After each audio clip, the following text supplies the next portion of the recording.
연 매출 8.8억 원, 영업이익률 28.7%, 빚은 하나도 없고요. 통장에는 막 매일같이 현금이 넘쳐납니다. 대한민국에서 요식업 하시는 사장님들이라면 와, 진짜 누구나 꿈꾸는 완벽한 성공 스토리잖아요. 그죠. 그 정도면 뭐 업계 상위 1%라고 봐야죠. 네네. 그런데 이 눈부시고 화려한 성적표가 사실은 언제 터질지 모르는 세금 폭탄의 타이머라면 여러분 믿으시겠습니까? 청취자 여러분 반갑습니다. 비즈니스의 막힌 속을 뽕 뚫어드리는 에브리어스 힘층 분석 토크쇼 벌써 6번째 시간이네요. 네, 늘 현장에서 땀 흘리며 고군분투하시는 중소기업 대표님들, 그리고 곁에서 든든한 힘이 되어주시는 예비 자문가와 파트너사 여러분 모두 환영합니다. 자, 제가 현장에서 중소기업이나 식당 운영하시는 대표님들 만나보면요. 열의 9은 진짜 이렇게 말씀하십니다. 아유, 우리 업계는 철저한 현금 장사라 아무 문제 없어. 네, 그런 말씀 진짜 많이 하시죠. 그니까요. 맛집으로 소문나서 손님들 줄 쫙 서고 통장에 돈 꽂히면 그게 최고지. 무슨 복잡한 재무 구조가 필요해. 그냥 맛있게 만들고 많이 팔면 끝나는 거 아니야? 이러시거든요. 솔직히 저라도 매일 통장에 현금이 팍팍 쌓이면 그런 생각 들 것 같긴 해요. 네, 현장에서 뛰시는 대표님들 입장에서는 어떻게 보면 정말 당연한 반응입니다. 장사가 잘 되면 눈앞에 당장 보이는 잔고가 내 사업의 모든 건전성을 증명해 주는 것 같으니까요. 맞아요. 통장 잔고가 곧 내 실력이다. 이렇게 생각하시는 거죠. 하지만 바로 그 지점이 가장 위험한 착각의 늪입니다. 통장에 찍히는 그 겉보기 매출 증가가 사실 뒤에서는 소리 없이 거대한 구조적 재앙을 몰고 올 수 있다는 걸 놓치기가 되게 쉽거든요. 구조적 재앙이요? 와, 단어가 무시무시한데요? 네. 특히 요식업은 어느 순간 매출이 특정 구간을 딱 넘어가면 과세 당국이 아주 돋보기를 들고 장부를 샅샅이 들여다보는 성실신고 대상으로 편입이 됩니다. 아, 성실신고 대상이요? 그거 잘못 거니면 골치 아프다고 들었는데? 맞습니다. 그래서 이번 심층 분석에서는 겉으로는 엄청난 성공 가도를 달리고 있는 외식업체죠. 바로 K식당의 실제 경영진단 사례를 낱낱이 해부해보면서 이 매출액의 함정을 차분하지만 아주 날카롭게 파헤쳐 보려고 합니다. 좋습니다. 오케이, 오늘 팩트 폭격 대대로 한번 들어가 보죠. 제가 이번 분석의 베이스가 되는 K식당 재무소스를 보고 진짜 와, 입이 떡 벌어졌습니다. 앞서 말씀드린 대로 연 매출이 8.8억 원인데 영업이익률이 무려 28.7%입니다. 엄청난 수치죠, 사실. 그니까요. 100원어치 팔아서 28원 남긴다는 건데 이게 요식업계에서는 거의 기적에 가까운 수치잖아요. 게다가 주머니에 순수하게 남는 현금, 그러니까 잉여 현금 흐름인 FCF가 무려 2.3억 원이나 됩니다. 아니, 이 완벽해 보이는 성적표 뒤에 대체 무슨 치명적인 누수 현상이 있다는 건가요? 역설적이게도 그 압도적인 숫자가 바로 독이 됩니다. 요식업종에서는 연매출이 7.5억 원을 넘기는 순간 국세청의 집중 감시망인 성실신고 대상에 바로 진입하게 되거든요. 아, 7.5억 원이 기준선이군요. 근데 왜 국세청이 이 구간부터 그렇게 예민하게 보는 건가요? 요식업이라는 게 현금 흐름이 워낙 빠르고 많잖아요. 그러다 보니 매출이 일정 규모 이상으로 확 커지면 아무래도 현금 매출을 누락하거나 비용을 과다하게 계상할 유혹이 크다고 당국에서 판단을 하는 겁니다. 아하, 덩치가 커지니까 감시 카메라를 들이대는 거네요? 네네. 그런데 이 K식당은 매출만 높은 게 아니라 소득률이 무려 29.7%로 업종 평균을 비정상적으로 훌쩍 뛰어넘은 상태였어요. 헉, 29.7%요? 맞습니다. 그 결과 이 식당은 과세 표준이 확 급증해서 무려 38%라는 무시무시한 최고 한계 세울 구간에 갇혀버렸습니다. 와, 38%? 번 돈의 거의 10분의 4를 세금으로 낸다는 거잖아요. 네, 실제로 불과 몇 년 전만 해도 900만 원대였던 세금이 단숨에 5,700만 원으로 6배나 폭증한 상태였으니까요. 잠깐만요. 제가 소스를 보니까 대표님이 회사에서 1.49억 원을 인출하셨던데, 아니 내 회사에서 내가 밤낮 없이 고생해서 번 돈을 내 마음대로 쓰겠다는데 왜 난립니까? 내 돈 내가 좀 뺏은 게 무슨 큰 죄라고 세금을 5,700만 원이나 때려 맞아야 하냐고요. 네, 그 마음 충분히 이해합니다. 대표님 입장에서는 이거 진짜 피가 거꾸로 솟을 일 아니에요? 대표님 억울하신 마음은 진짜 100번 이해합니다만 그게 바로 개인 사업자들이 가장 많이 겪는 함정입니다. 제가 이해하기 쉽게 비유를 하나 들어볼게요. 네네, 말씀해보세요. 지금 대표님이 1.49억 원을 마음대로 뺏으신 건 약간 구멍이 숭숭 뚫린 수조에 물을 들이붓는 것과 같습니다. 내가 아무리 물을 가득 채워 넣어도 38%라는 거대한 세금 구멍으로 이미 물이 콸콸 다 빠져나가고 있는 겁니다. 헐, 물이 이미 새고 있다고요? 네. 그 빠져나가는 엄청난 물은 신경도 안 쓰시고 그냥 바닥에 조금 고인 물만 퍼서 쓰고 계셨던 거죠. 피 같은 돈이 허공으로 쉴 새 없이 날아가고 있는 구조적인 누수 상태인 겁니다. 와, 밑빠진 독이라는 말이 딱이네요. 이거 진짜 듣고 보니까 제가 다 속이 쓰립니다. 그래서 우리는 이 원인 진단부터 아예 다르게 접근했습니다. 일반적인 세무 기장하실 때는 보통 당해 연도나 작년 장부만 보고 세금 신고를 마무리하잖아요. 네, 보통 세무사분들 다 그렇게 하시죠. 하지만 우리는 달랐습니다. 본사 전산망, 즉 백오피스 시스템을 통해서 과거 5년치 데이터를 아주 탈탈 털어서 정밀하게 교차 검증을 진행했습니다. 과거 5년치를 전부 뒤졌다고요? 아니, 거기서 대체 뭘 찾아내셨습니까? 과거 4년 동안이나 대표님이 당연히 받으셨어야 할 합법적인 세제 혜택을 억울하게 놓치고 계셨더라고요. 식당이 잘 되면서 직원을 계속 늘리셨는데 직원을 고용했을 때 나라에서 세금을 대폭 깎아주는 고용증대 세액공제가 장부에서 완전히 누락되어 있었습니다. 아, 직원을 그렇게 뽑았는데 혜택을 못 받고 계셨다고요? 네, 매년 막 바뀌는 복잡한 세법을 일반 장부기장만으로는 따라가기가 벅찼던 거죠. 그래서 우리는 과거에 억울하게 더 낸 세금을 다시 돌려달라고 요구하는 경정청구 솔루션을 즉각 도출했습니다. 오, 경정청구요? 그럼 돈을 돌려받은 건가요? 맞습니다. 이것만으로도 당장 수천만 원의 현금을 환급받을 수 있는 숨은 권리를 찾아낸 겁니다. 와, 잃어버린 수천만 원을 과거에서 다시 찾아오다니 진짜 대단하네요. 하지만 과거에 새어나간 돈을 찾은 건 찾은 거고 당장 앞으로 계속 빠져나갈 저 38%의 세금 구멍, 이걸 막는 게 더 시급한 문제잖아요. 당연하죠. 앞으로가 더 중요합니다. 주변에선 다들 이 조로 규모면 빨리 법인으로 바꾸라고들 하던데 개인 사업자에서 법인으로 바꾸면 진짜로 세금이 그렇게 확 줄어드는 겁니까? 구체적인 원리가 궁금해요. 그 개인 사업자의 소득세는 소득이 늘어날수록 세율이 기하급수적으로 뛰는 아주 좁고 험한 누진세 고속도로와 같습니다. 일정 속도, 그러니까 일정 수익을 확 넘어서면 과태료 폭탄을 연달아 맞는 구조죠. 아, 벌금 맞는 고속도로요. 반면에 법인세는 상대적으로 세율이 훨씬 낮고 평탄하게 뻗은 유료도로와 같습니다. 처음 진입할 때 톨게이트 비용, 즉 법인 설립 비용은 좀 들지만 장기적으로 많은 수익을 내면서 쌩쌩 달리기에는 훨씬 안전하고 비용이 적게 드는 구조죠. 아하, 맞춤 정장으로 옷을 갈아입는 거군요. 네, 딱 맞습니다. 여기서 중요한 건 단순히 서류상으로만 껍데기 법인을 설립하는 게 절대 아니라는 겁니다. 우리는 앞서 말씀드린 본사 전산망을 통해서 이 식당의 특성에 가장 완벽하게 들어맞는 최적의 절세 및 자금 모의 실험 결과 보고서를 도출해냈습니다. 오, 그냥 설립이 아니라 전체적인 통합 구조를 싹 설계했다는 거군요. 그럼 K식당의 맞춤형 구조는 어떻게 세팅이 되었나요? 분석해보니까 K식당은 현재 소유하고 있는 건물이나 부동산이 없다는 뚜렷한 특징이 하나 있었습니다. 보통 부동산이 끼어 있으면 복잡하고 시간도 되게 오래 걸리는 현물 출자 방식을 고민해야 되거든요. 아, 부동산이 없으면 절차가 좀 다른가요? 네, 이 경우는 그럴 필요가 없었죠. 그래서 기존 개인 사업자가 받던 세금 감면 혜택은 새 법인으로 100% 그대로 끌고 오면서도 절차는 훨씬 빠르고 효율적인 세감면 포괄양수도 방식을 통해 구조를 설계했습니다. 세가면 포괄 양수도요? 말이 좀 어려운데. 쉽게 말씀드리면 식당의 모든 자산과 부채 그리고 권리와 의무를 하나의 묶음으로 새로운 법인에 포괄적으로 딱 넘기는 방식입니다. 이렇게 기역, 즉 법인 전환이라는 큰 틀을 올바르게 고치니까 연쇄적으로 니은, 디귿이 해결되는 마법이 일어나기 시작합니다. 오, 연쇄적인 마법이요. 제일 먼저 뭐가 해결되나요? 바로 개인 사업자들의 가장 큰 골칫거리인 건보험료가 극적으로 떨어집니다. 건강보험료. 자영업자분들 진짜 이거 건보료 폭탄 때문에 스트레스 엄청 받으시거든요. 막 집 한 채 있고 차 한 대 있으면 장사 매출에 상관없이 엄청 뜯어가지 않습니까? 이거 얼마나 줄었나요? 정확합니다. 개인 사업자일 때는 지역가입자로 분류가 되어서요. 소득뿐만 아니라 보유하신 재산과 자동차까지 전부 합산이 됩니다. 그래서 매년 2,100만 원이나 되는 엄청난 건보료를 내고 계셨습니다. 1년에 2,100만 원이요.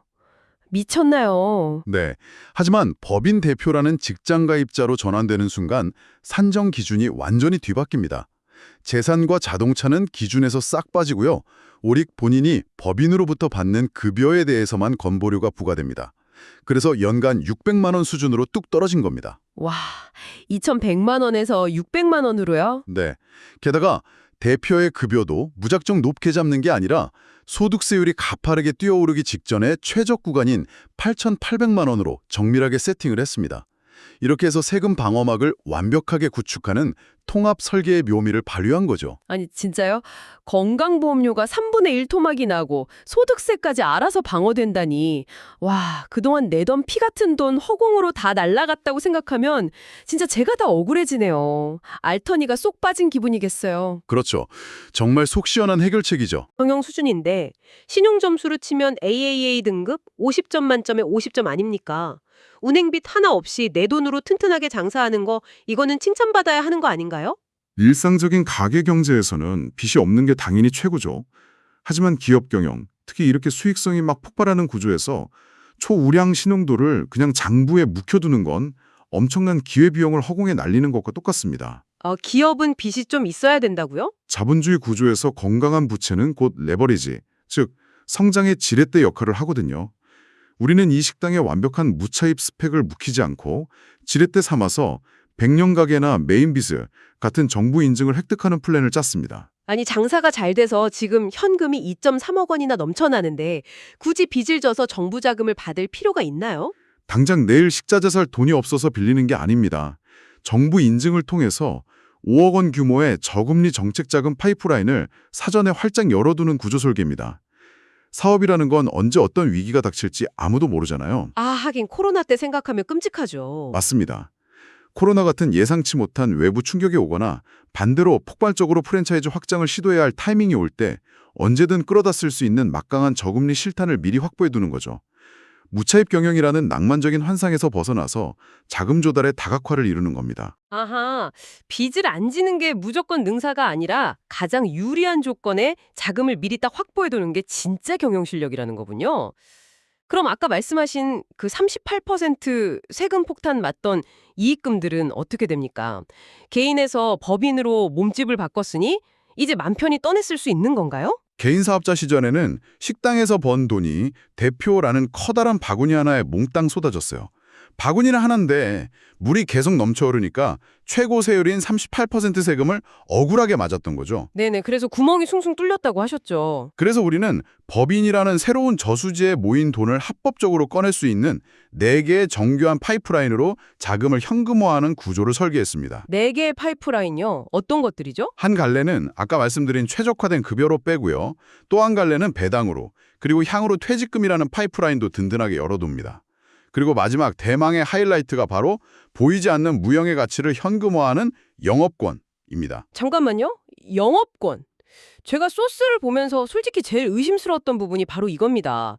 보니까 초과 이익 환원법이라는 되게 어려운 용어를 써서 장부에 없는 식당의 무형 가치를 무려 5.6억 원으로 평가해놨더라고요. 네, 정확히 보셨네요. 아니 과세관청이 바보도 아니고 막말로 우리 식당 단골 많고 줄 서는 맛집이니까 내 주머니로 5억 원 가져갈게 라고 하면 그걸 그냥 세금 혜택 주면서 아이고 가져가십시오 하고 인정해준다는 게 상식적으로 이해가 안 되는데요. 이거 나중에 세무조사 빡세게 맞고 피눈물 흘리면서 다 토해내는 거 아닙니까? 하하, 진행자님이 지금 수많은 대표님들이 실제로 하시는 아주 현실적이고 합리적인 의심을 정확히 짚어주셨습니다.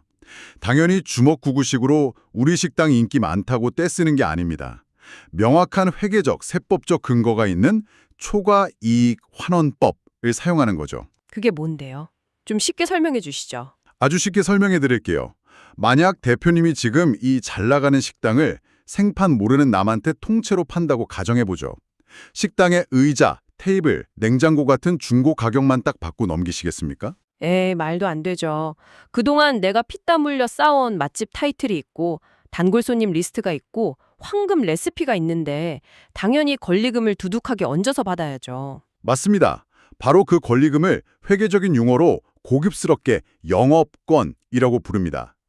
그런데 이걸 국세청에 증명하려면 객관적이고 숫자로 된 수치가 필요하잖아요. 그렇죠. 내 맘대로 부를 순 없으니까.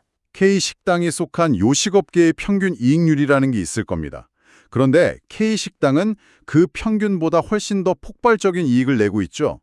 그 평균을 훌쩍 뛰어넘는 초과 이익을 바탕으로 앞으로 수년간 거둬들일 미래 가치를 현재 가치로 역산해서 평가하는 방식이 바로 초과 이익 환원법입니다. 아, 남한테 팔 때 받을 수 있는 그 객관적인 권리금을 개인 사업자인 내가 새로 만든 나의 법인에다가 정당하게 팔고 대금을 받는 개념이군요. 바로 그겁니다. 공인된 감정평가를 통해서 입증된 K식당의 보이지 않는 가치가 무려 5.6억 원으로 도출이 된 겁니다. 와, 대박이네요. 그럼 이 5.6억 원을 대표님이 딱 받을 때 세금 혜택은 구체적으로 어떻게 들어가는 겁니까? 대표님이 법인으로부터 받는 이 양도대금은 기타 소득으로 분류가 되는데요. 여기서 세법에 엄청난 혜택이 적용됩니다. 무려 60%가 세금을 매기지 않는 필요경비로 인정을 받게 됩니다. 60%가 필요경비 인정이라는 건 5.6억 원 중에 3억 원이 훌쩍 넘는 돈은 아예 세금 계산하는 테이블에서 빼준다는 건가요? 정확합니다. 그래서 각종 세금을 다 떼고 나서도 무려 5.1억 원이라는 거액의 현금을 대표님이 거의 세금 부담 없이 아주 합법적으로 개인 주머니에 쏙 넣으실 수 있게 되는 겁니다. 세상에 5.1억 원을요. 네, 계속 개인 사업자로 계시면서 38% 세금으로 다 뜯겼다면 진짜 상상도 못했을 자산화 플랜이죠. 이렇게 파이프라인을 4개로 쪼개고 최적화하는 구조를 20년간 장기적으로 누적 유지한다고 모의 실험을 돌려보면요. 무려 일시 8.4억 원이라는 막대한 부가 합법적으로 축적된다는 결과가 나옵니다. 헉, 20년에 일시 8.4억 원이요? 와, 진짜 메커니즘을 듣고 나니까 완벽하게 이해가 가면서도 약간 한편으로는 현실적인 걱정이 확 밀려옵니다. 어떤 걱정이시죠? 아니, 5년치 과거 데이터 싹 다 교차 검증해야지. 부동산 여부 파악해서 포괄 양수도 설계해야지. 건강보험료랑 급여 최적화 구간 찾아내야지. 게다가 그 복잡한 초과이익 환원법으로 영업권 평가까지. 아니, 우리는 비즈니스 현장에서 땀 흘리는 경영자지 회계사나 세무사가 아니잖아요. 네, 그렇죠. 당장 주방에서 밥 짓고 홀에서 손님 받기도 바빠 죽겠는데 그 복잡한 수학 공식 같은 시뮬레이션을 우리 사장님들이 언제 다 돌리고 앉아 있습니까? 머리 터져요. 하하, 맞습니다. 그래서 시스템과 사람의 완벽한 분업이 필수적인 겁니다.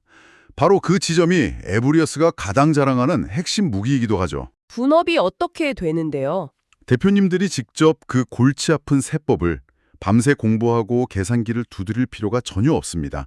수만 가지의 세법 변수와 수백만 건의 재무 데이터를 분석하고 최저값을 찾아내는 그 방대하고 복잡한 연산은 본사에 구축된 초정밀 전산망, 즉 백오피스 시스템이 알아서 완벽하게 처리합니다. 오, 기계가 다 알아서 계산해 준다는 거군요. 그럼 현장에 있는 파트너분들은 뭘 하시나요? 우리 파트너들은 데이터가 절대 잃지 못하는 영역에 집중합니다. 대표님들의 진짜 현실적인 고민, 리스크를 감수하는 개인적인 성향, 그리고 기업의 장기적인 비전을 경청하고 마음을 깊이 이해하는 데만 온전히 집중하면 됩니다. 아, 사람은 사람의 일에만 집중하는 거네요. 네, 사람의 따뜻한 통찰력과 시스템의 냉철한 연산 능력이 완벽하게 결합할 때 비로소 이런 기적 같은 맞춤형 통합 구조 설계가 탄생하는 겁니다. 야, 골치 아픈 계산은 전산망이 알아서 다 해주고 파트너들은 현장에서 우리 사장님들 마음 알아주는데 온전히 집중한다. 진짜 현장에 꼭 필요한 완벽한 분업 시스템이네요. 자, 청취자 여러분, 이번 분석 들으면서 혹시 약간 등골이 서늘해지신 분들 안 계십니까? 아마 꽤 많으실 겁니다. 우리 회사도 지금 당장 통장의 현금 흐름 좋으니까 아무 문제 없어 라면서 혹시 눈가림하고 계시진 않나요? 비즈니스 현장에서 땀 흘려 돈을 벌어들이는 것만큼이나 아니 어쩌면 그보다 더 중요한 것이 바로 새어나가는 것을 빈틈없이 막아내는 튼튼한 구조를 짜는 일입니다.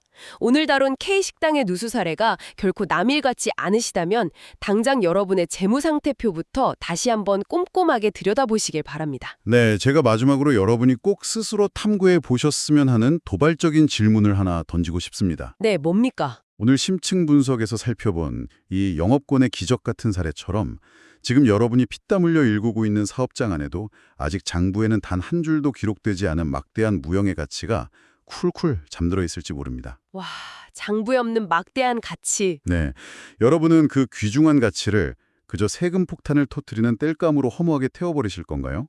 아니면 새로운 통합구조 설계를 통해 기업의 미래 성장을 이끄는 가장 든든한 실탄으로 환골탈퇴시키실 건가요? 선택은 결국 경영자의 몫입니다. 캬, 정말 묵직한 질문이네요. 오늘 분석도 정말 최고였습니다. 에브리어스는 단순한 조언이 아닙니다. 제대로 된 분석을 통해 구조를 설계하고 성장을 연결합니다.